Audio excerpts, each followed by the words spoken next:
Okay, well, we'll wait and for a couple minutes till I think maybe 6:05, and then I'll just run through it for the record. Okay, I'll pause it again. We don't need to record 5 minutes of nothing. Is that all right with you? I think we'll still be done You'll well still be on within. time. That's fine. Exactly. Because the public hearing has to start at 6:25, right? It The can't. public comment period. I warned it for 6:25. Yeah. Okay. I mean, that's what it says in the agenda, and basically.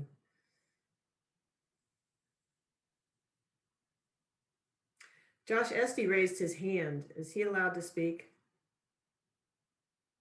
Oh, he took it down. No, it's still raised. So I was gonna say that Central Vermont is trying to get a year-round hazardous waste facility as well. Oh. Just so everybody knows. Good to know. They will be the fourth year-round facility. Were we the first, though? Yes. Yeah. Of course we were.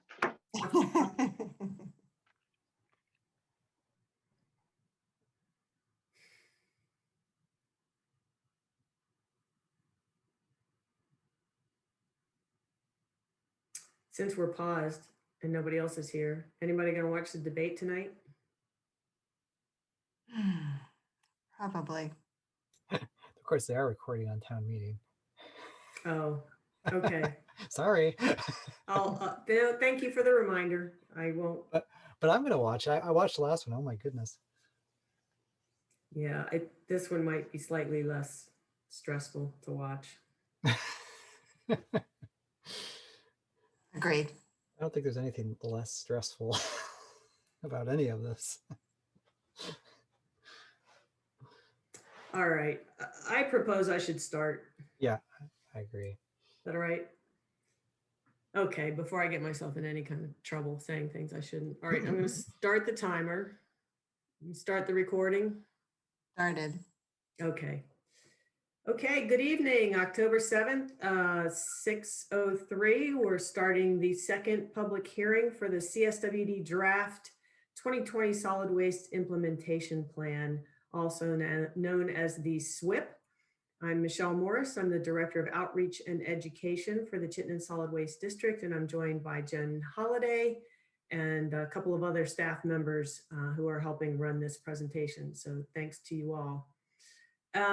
All right, we're just going to kick it off. I'm going to advance these slides.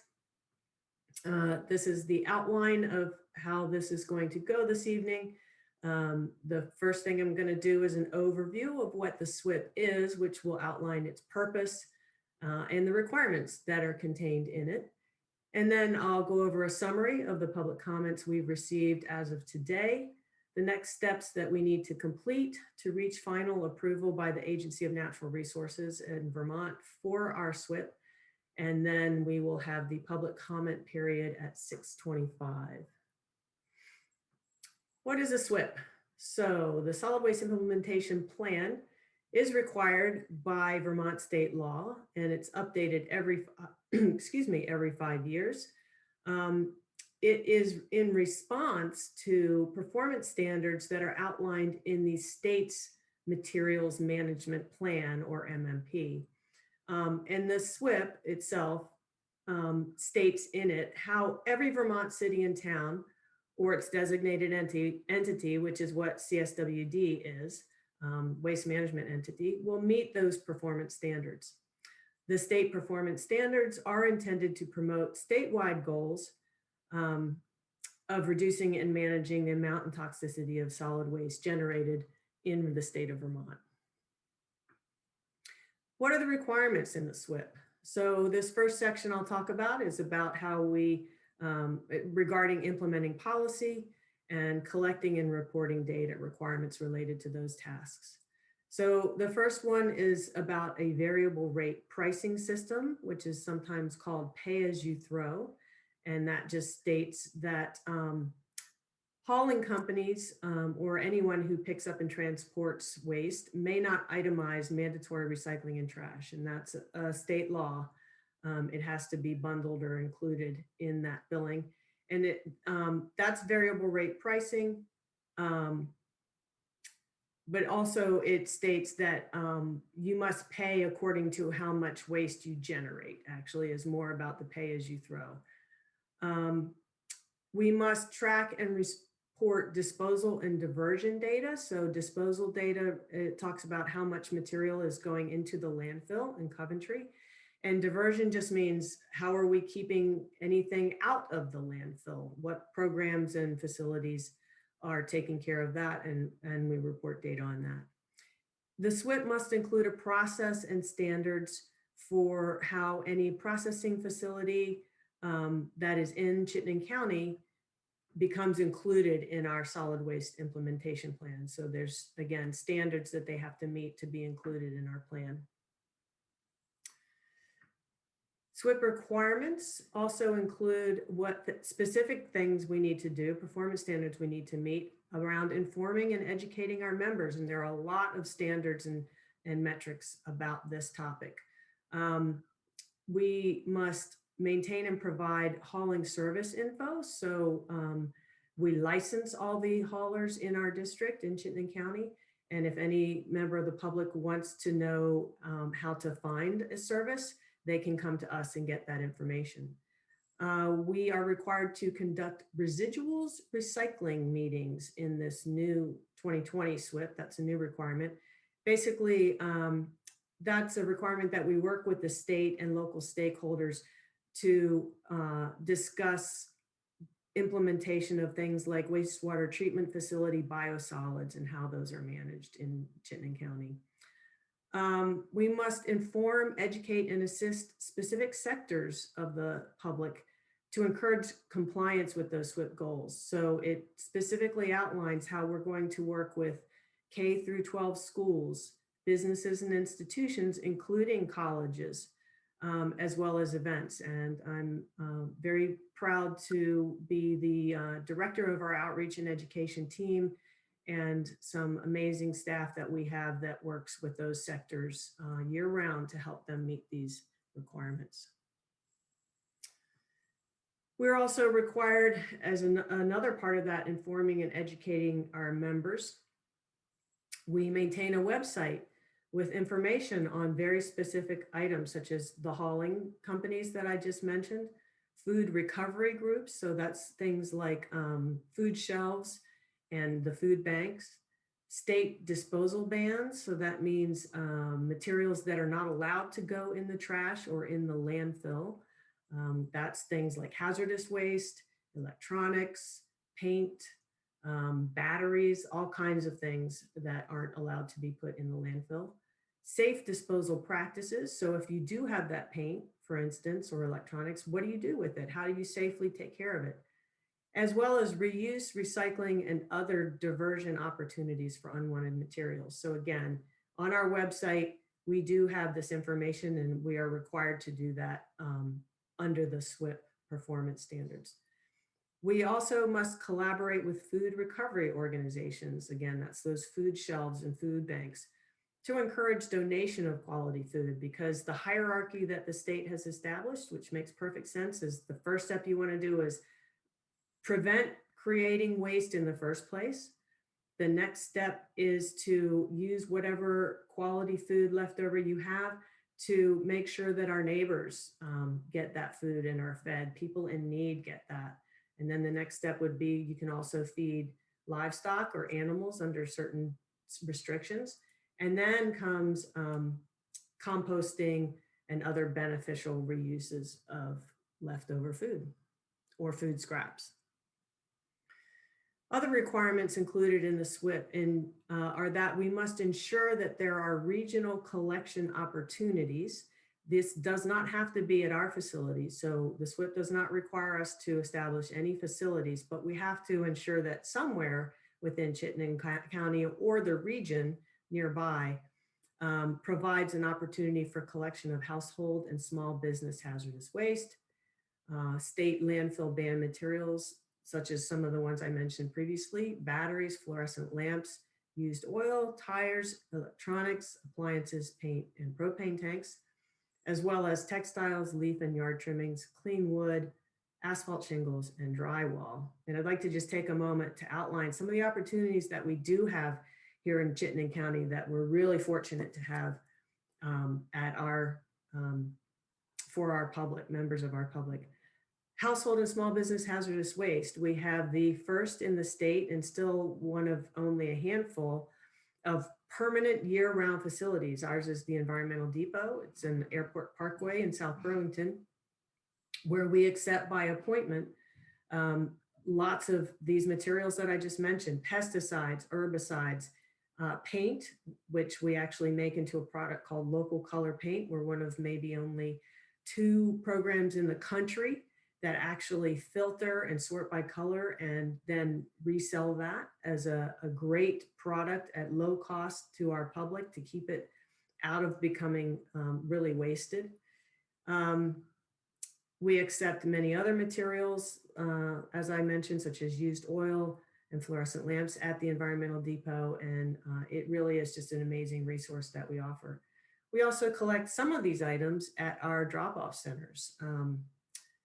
Appliances now at the location in Williston, as well as electronics, propane tanks, the smaller ones, we take at all of our locations except for Burlington. We also take limited amounts of used oil. Tires are at the Williston location only. Fluorescent lamps, such as CFLs or the tubes, we also take at all of the drop-off center locations except for Burlington. Textiles is currently suspended, but there are local regional opportunities for those through Salvation Army and Goodwill. Leaf and yard trimmings, we're about to announce additional days that we provide every year at Green Mountain Compost in our drop-off centers for those materials during leaf season. And we also accept asphalt shingles and drywall for recycling at our Williston location. So lots of opportunities provided there. Now that brings us to the public comments summary portion of this overview. We received 12 comments through yesterday. None were received today. This is just a summary of what we received. We will forward all of the statements to the Agency of Natural Resources.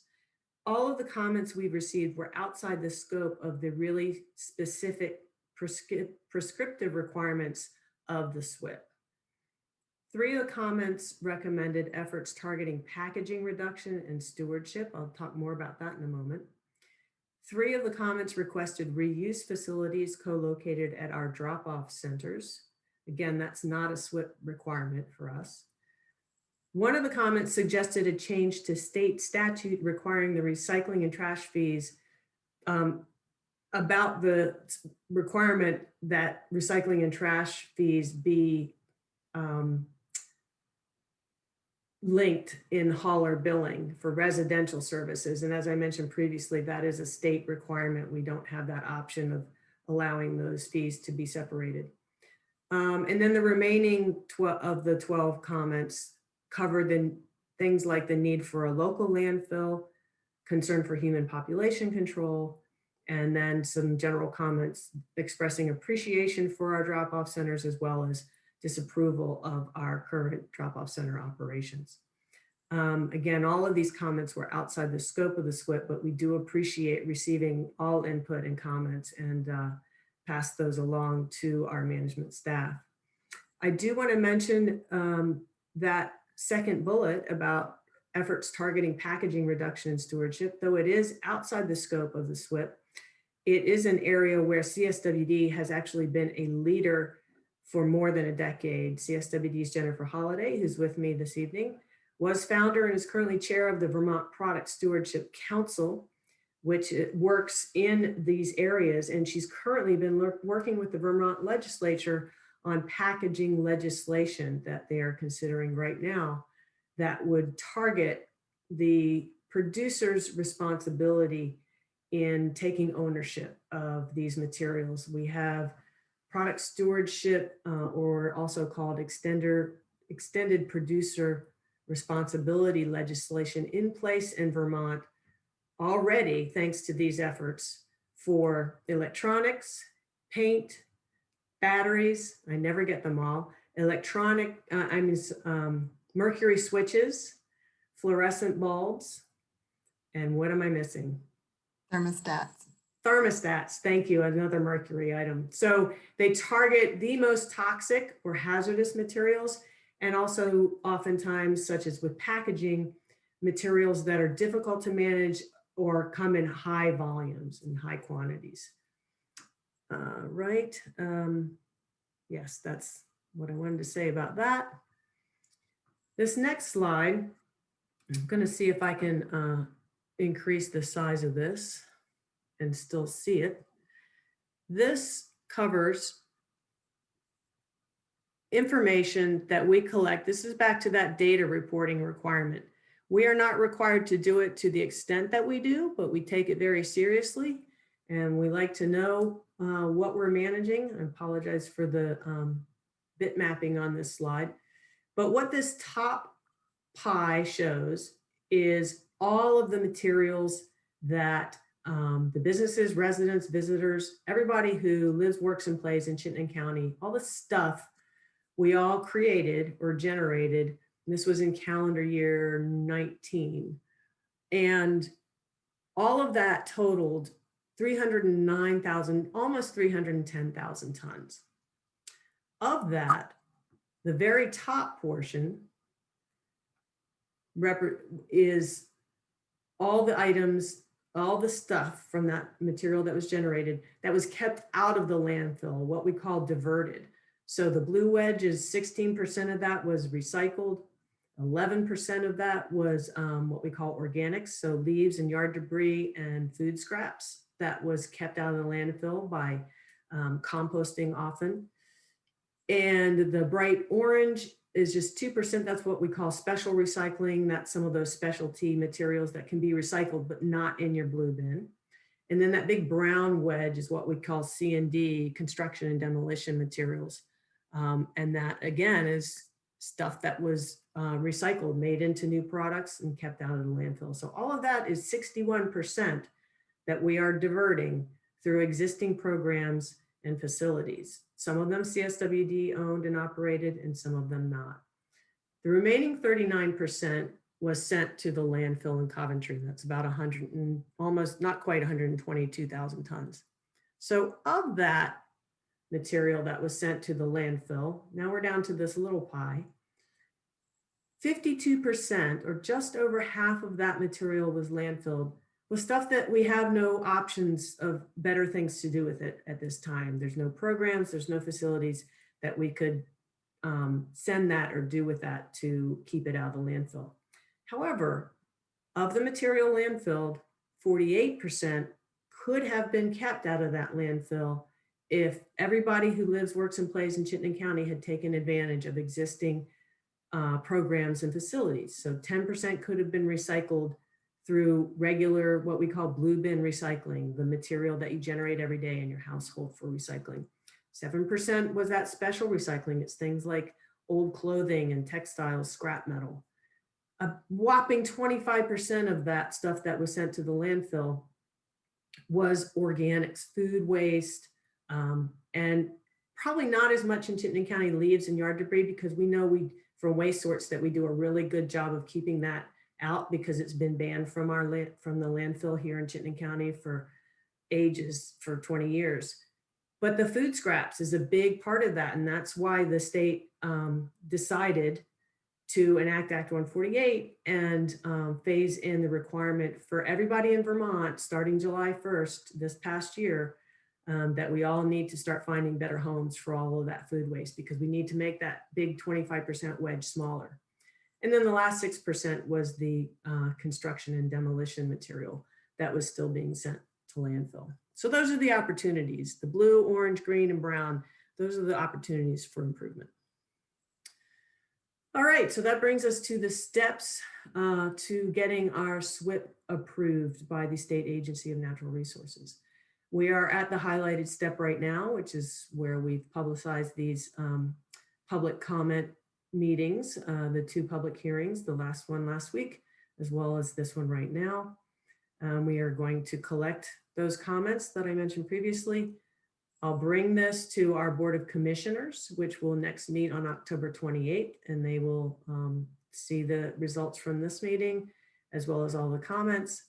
And we will request that they adopt the draft SWIP that evening. Assuming they do, we will then submit the adopted draft SWIP to the Agency of Natural Resources, who will approve it, we hope, by November 19th. And it's required under state law that we get approval for this by November 19th.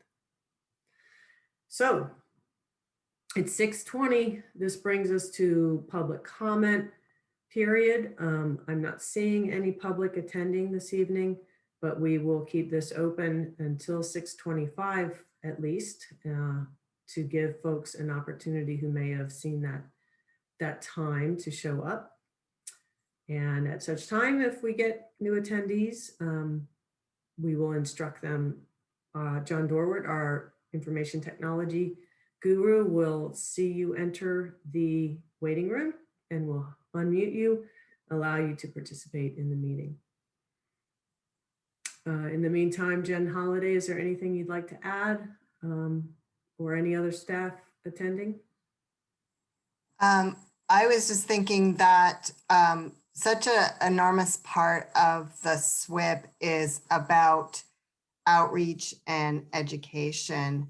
And, you know, just looking at the slides, you have no idea what is involved in that piece. So I was just thinking it's an opportunity to use up some of this time to talk about the outreach and education that we do, and because I think it's pretty amazing. Sure, thank you for bringing that up. I appreciate that. Absolutely. So I mentioned we have folks who work with K-12 schools. Rhonda Mace, Ethan Hausman works with businesses. Robin Orr works with events and is currently filling in as our community outreach coordinator because that position is vacant for this budget cycle. But things that they provide, offerings they provide, Rhonda creates actual programming and that meets state education requirements and mandates. We do presentations, workshops in person when we can. We're offering those again under safe COVID distancing and protocols. So we will come on site if that's allowed. And we are going to be offering backyard composting workshops again as well. And in the meantime, we're offering virtual offerings such as webinars and virtual tours, Facebook tours, that sort of thing. We also offer in-person tours of Green Mountain Compost facility in Williston. We will provide technical assistance. So if you're unsure how your business or your institution or even your community, your condo association, how you can meet the requirements for Act 148, the state food scraps management law, then we will work with you to help you understand the things that you can do to meet those requirements. I do see that somebody has entered the waiting room. So if that person would like to enter, I'm happy to provide them the opportunity to comment. Are they unmuted, John? Do you know? I asked to unmute them, yes, so they can. So don't tell people to join. Rated, okay. hi, if you just joined us, this is the CSWD solid waste. That was one of our friends. Okay. Yeah. All right. So thank you, Hazards. John. Hazards of the public meeting. Right. So thanks for keeping a tight watch on unwanted visitors. So we appreciate that. Anyway, so I was just talking about all the wonderful ways that our outreach and communications team can help folks do whatever they need to do, meet their challenges, reduce their waste, and just meet their sustainability goals, if that's what the general desire is. We also work with anybody in Chittenden County. We've done amazing. I didn't mention specific work with events, but once we're back having events again, we really look forward. Robin looks forward to working with event organizers to figure out how you can make sure your events and event goers are reducing the amount of materials you generate and make sure the ones you do generate go to the right places. I only have one other person in our waiting room. I'll add them. I'm afraid this is going to degenerate though. Mm-hmm. Yeah, they're starting to Oh. arrive. I'll try that.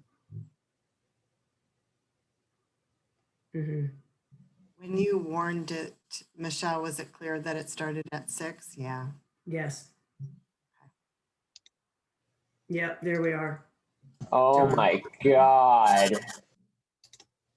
Yeah, here they come. So All right, I propose we stop. I think that's a good call. 6:25 was the public comment period. I don't think we've received any public. And I will, and I think we should just end the meeting here, right? I think at this point it's appropriate. You're just getting, Yeah. I do too. Just getting bombed. bombed. Okay, I'm ending. Thank you very much. Thank you. Good evening. Bye-bye.